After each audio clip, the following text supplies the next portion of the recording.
I'm Cam. I'm Tyler. And I'm Aaron. We're three brothers who lead extraordinary lives.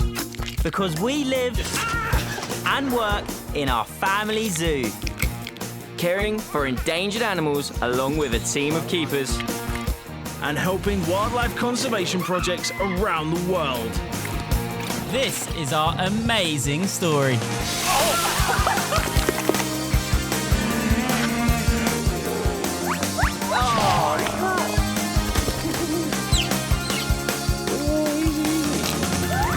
This is 1Z3. Today, the 1Z3 animals are due a visit from the vet. We're busy getting the waiting list ready and could do with Cam's help. But we're not sure where he is or what he's doing. Time to get a reading on this little guy. There's no pulse. We're gonna need to operate. Cam receive. Cameron. Where is Cameron? Where can he be? Syringe. All right, laryngoscope. Whisk. You guys seen Cam? Zebras, have you seen Cam? We're not gonna lose you. Cam? Cam? Cam? Has you seen Cam? No, but I feel like we've looked everywhere for him. Everywhere, that is. Except the vet room. Stop. What are you doing? It's vet day. What are you talking about? I need to practice? Cam, you shouldn't be practicing at all. You should be leaving this to the professionals. And the vets are going to be here any minute. Give my teddy. Don't worry, Snugglebugs. You're safe now. Poor Snugglebugs. Guys, You're both weird. come on. Well, my playtime is over. But it's actually a good job, because the health of all the animals at the 1Z3 Zoo is taken very seriously. A good diet, lots of exercise, and regular checkups ensure they all stay in the best possible shape. But just like humans, sometimes they can get sick enough to need medical treatment. And that's when the vets come to visit. Hi, Steve, how you doing, mate? Hiya, not too bad, you? Good to see you. OK, let's crack on. Yep. There's a busy day of vet appointments ahead. Coming up, Kanu the African penguin is given treatment for his unhappy feet. Bactrian camels Mo and Navas get the hump when needing a blood test. Having a bit of a time trying to get the needle in. And the team try to find out the cause of amur leopard Xizi's tummy troubles. Our vet, Dr. Steve, has started his monthly checkups on the 1Z3 animals, making sure they remain in the best possible health. Right, OK. He's been getting poorly animals back on their feet, hooves, paws and claws for many years.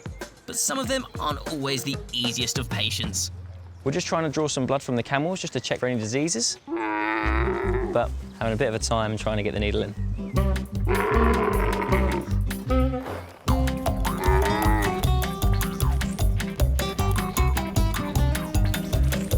To keep Mo and Navas here, we're feeding them bananas and carrots, but if they're in a bad mood, they'll spit at you. I know. Yeah. Oh, go away. How much blood did you draw? None this time, but it's a work in progress. Oh, good effort, though, good effort. When the camels won't play ball, it's time to move on. Regular exercise is important for keeping healthy, but Steve's next patient hasn't been as active as usual recently, and I think I know why. Kanu, our African penguin, has some sores on his feet, so it would be great if you could just check them out. Sure. Let's go in and see what we see. With 17 African penguins at the zoo, the first step is working out where Kanu is hiding. OK, so I actually think Kanu is in his nest box. Okay. He's the one with the purple band on his wing. Don't worry, Steve isn't going to prick you with any needles. But is this another tricky customer? Oh, mate.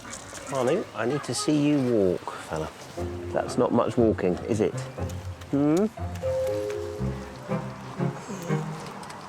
Come on, Trouble.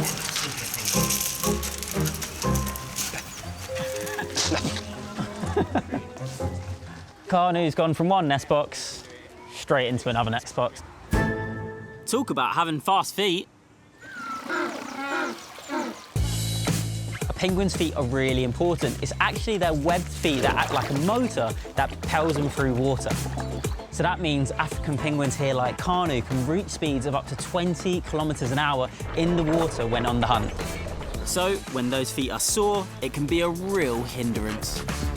Good boy, you're all right. Steve's got some nifty tech to help him here. So what are you doing right now, Steve? I'm just taking some pictures of his feet with the little thermal imaging camera. What does the temperature actually tell us, though?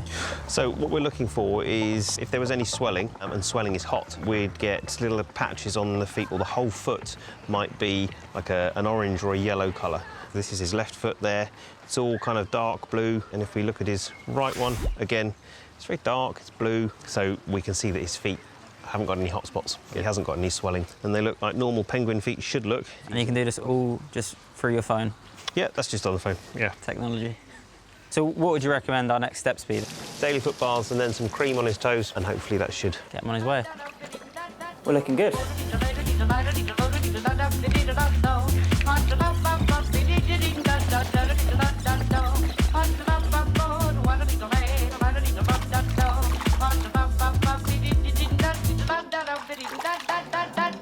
After a couple of minutes, All right, Kanu, time is up. the ointment can be applied. So I'm just putting this on the bottom of his feet. Come in, mate. You got your foot all the way tucked in. There we are, Kanu. Lift your foot.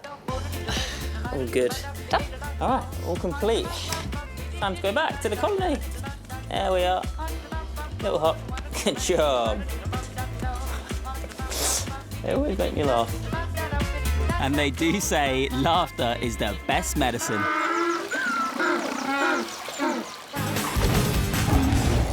The bodies of our zoo residents come in so many different shapes and sizes. But whatever the beast, when Dr. Steve does the rounds, he checks that each and every one is in perfect condition. Hello, Trouble. How we doing? While Steve tackles the tapirs, I'm giving porcupine pals Ellie and Nancy their monthly weigh-in with keeper Rob. All good, all good. Good. I've got the scales with me. Lovely stuff. Come to weigh Nancy. Yeah. Wonderful. She'll be straight out as long as we've got food. She's here. Exactly, yeah. Right then, Nancy, you know the drill. So Nancy is obviously very food orientated, as the porcupines are. They have got an extremely good sense of smell. In the wilds of North Africa and Italy, crested porcupines can travel up to 9 miles a night to hunt for nuts and vegetation. Right now, Nancy's busy sniffing out an alternative to munch on. So Nancy's trying to eat my feet at the moment, which I wouldn't recommend, even though they probably smell a bit cheesy. They don't taste like cheese. Stop nibbling You my like the feet. smell of Tyler.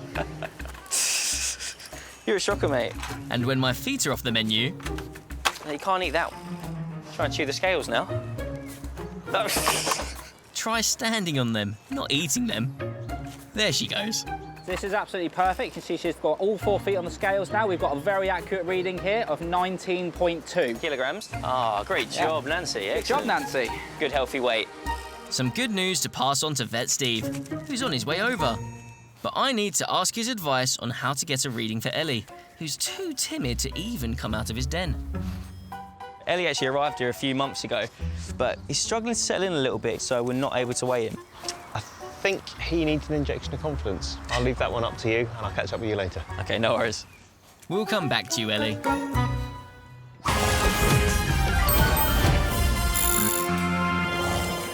Welcome to today's Fact or Fake, the part of the show where I test your animal knowledge on our amazing animals.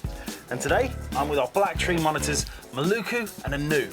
And these guys out in the wild come from the Maluku Islands in Southeast Asia. What is so incredible about them, aside from the fact they look like baby velociraptors, are their incredibly long tails. Now, these tails are actually twice the length of their body, and they are known as a prehensile tail, which means that they are effectively like a 5th limb, which obviously comes in handy when they're climbing, which, as you can see, they are very, very good at. Now, for today's Fact or Fake. Bactrian monitors can use their tail as a form of self-defense. Is that fact or fake? I think that's a fact. Fake. So you can't use anything else as a weapon, really. fake. So I've never seen an animal ever do that. Those are some really good thoughts, but it is in fact fake. Black tree monitors, unlike other monitors, aren't able to use their tail as a form of self-defense. If you're looking at something like a Komodo dragon, they will use their tail to whip any potential predators or rivals that they may have, whereas these guys are unable to do that. Even though it's not a defense mechanism, it's the most amazing feature. It's incredibly long and very, very awesome. Thanks, Aaron. Still no luck with Ellie the nervous porcupine, but we're trying to coax him outside with one of his favourite treats, walnuts. And we've got some food here for him as well, so we've got some walnuts. Yep. So what I like to do is shake for a few seconds, up and down, and then if he even looks up, move slightly towards us, and I like you to throw him a food, so it's a positive experience. Right. It's quite nice to see Ellie's already taking some steps outside. If he turns his head towards us, like now, go for a shake. Good job. Go again? Yep. Good job. There we go. Oh. A little bit closer. Look at that. Look at the confidence here. Getting so close to us now. Completely out of the house, which is brilliant. There we go. Just having a bit of a sniff around, showing us that he is nice and comfortable out of the house when there's people around. And this is exactly what we would like from him. Another shake? That's wow. okay, he's purely out and about now, and we'll just let him go for a nice little wander. He's done really well. Look at this. That's excellent. Now that's one happy porcupine. You've done a brilliant job. But the first chance he gets, Ellie scarpers back inside. So keeper Rob steps things up with a slice of butternut squash to tempt him back out. Come on, Ellie, you can do it. Good boy. Yes. Good. That was brilliant. This will be perfect for future vet visits as well. I'm really chuffed with that. It was like a proud porcupine moment. He didn't quite make it to the scales today, but with a bit more confidence training from Rob, it won't be long. Many of the animals we care for here at the zoo are under the threat of extinction, so the survival of entire species could rely on maintaining the health of each individual. I've come to the cat sanctuary today because our team have concerns over Xizi the amur leopard. So we've called the vet in to come and have a look. Xizi is one of the most precious cats that we have here at the sanctuary, and that is because she is an amur leopard, one of the most endangered cats in the world. It's actually believed that there are less than 100 of them left in the wild. But what's so incredible about the sanctuary is that we haven't just got one, we've got two, Xizi and her boyfriend Luca. And we'd love to have a couple more. Luca arrived a few months ago, and our hope was that the pair would start a family. But that hasn't happened yet. And now we're worried that Xizi might have an infection in her tummy. A specialist vet team have come to examine her, including Dr. Nick, who has an excellent knowledge of Xizi's medical history. I think the vet and the team have now arrived and we're just getting set up here in the leopard house. Xizi is being darted with an anaesthetic to put her to sleep so Nick can start getting a closer look.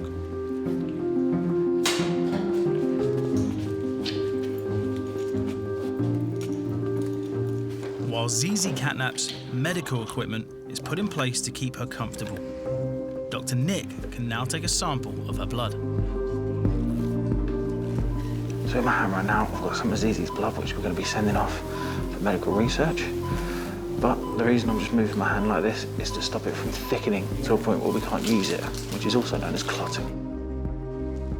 There's also the messy but important job of getting a urine sample, which can detect any disease or infections. And it's the first sign that things aren't looking good. The vet has discovered that there's blood in her urine, or wee, which is sadly not a good sign. There's something very hard up there. Is that the back of the kidney? Nick the vet's also just found a lump in her tummy, which at the moment, he can't tell exactly what it is, but it is a bit concerning. It's another worrying sign. To get a clearer picture of what's going on inside Xizi's tummy, the team are using an ultrasound machine, that makes images of the organs inside her body. We've got collections of fluid in several places. At the moment, it's quite tense because there's a few things that the vet team are picking up that they weren't quite expecting. So Nick, can you just explain to us what you're actually seeing right now? Well, we were hoping that we would find everything was normal inside Xizi now and that we would be able to get on with her having babies. But what we've actually found is there's something wrong with her reproductive tract. There's some fluid or something else in it that shouldn't be there. By catching this infection early, we hope Nick and his team will be saving Xizi's life. But she may not be able to have any more cubs, which would be a huge blow to our breeding programme and the survival of the amur leopard species. For now, though, we're glad it seems like she's going to be okay. So what's the plan? She's had some treatment to try and remove all of the stuff we think we've seen in there. We're going to keep her on some antibiotics. Okay, thank you very much. With her trip to the vet complete, Xizi will be brought back round.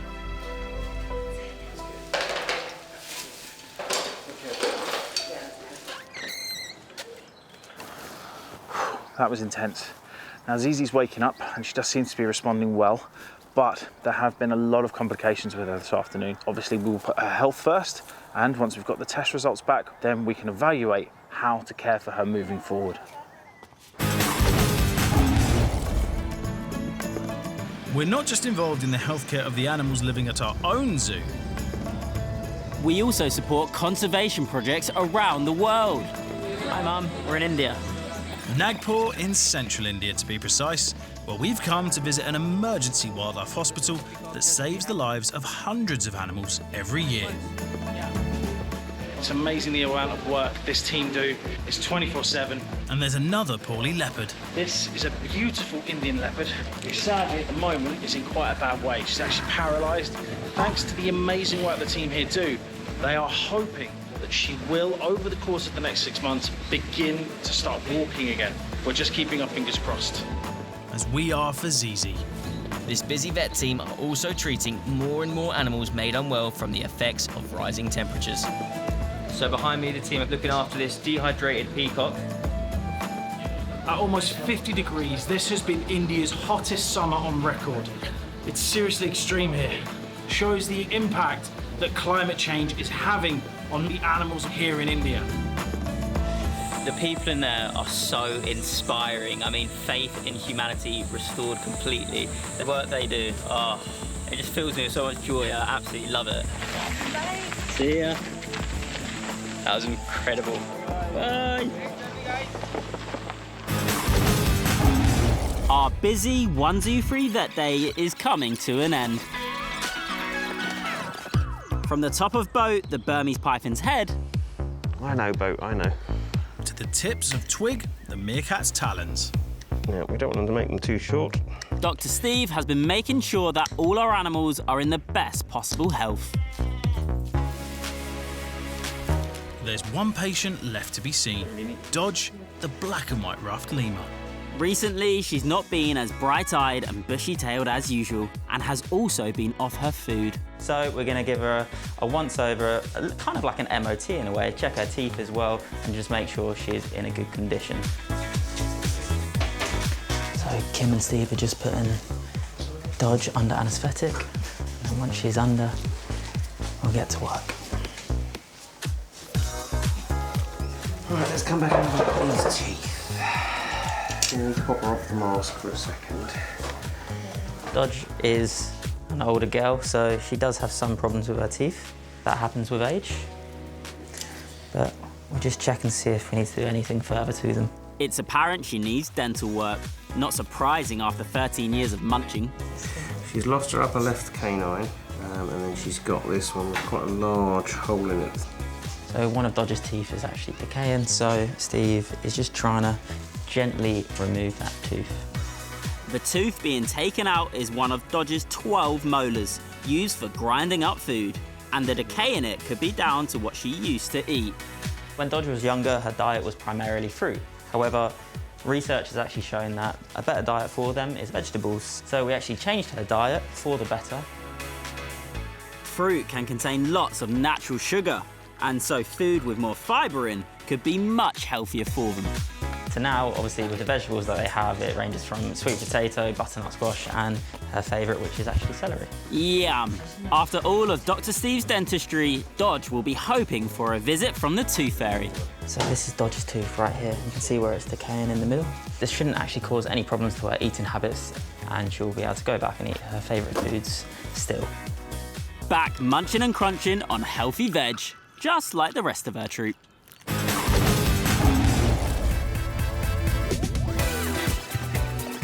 Well, thank you very much for today. Another busy day. Yeah, another full one. Yeah, we'll see you again soon, though. Yep, see you next month. See ya. See you later.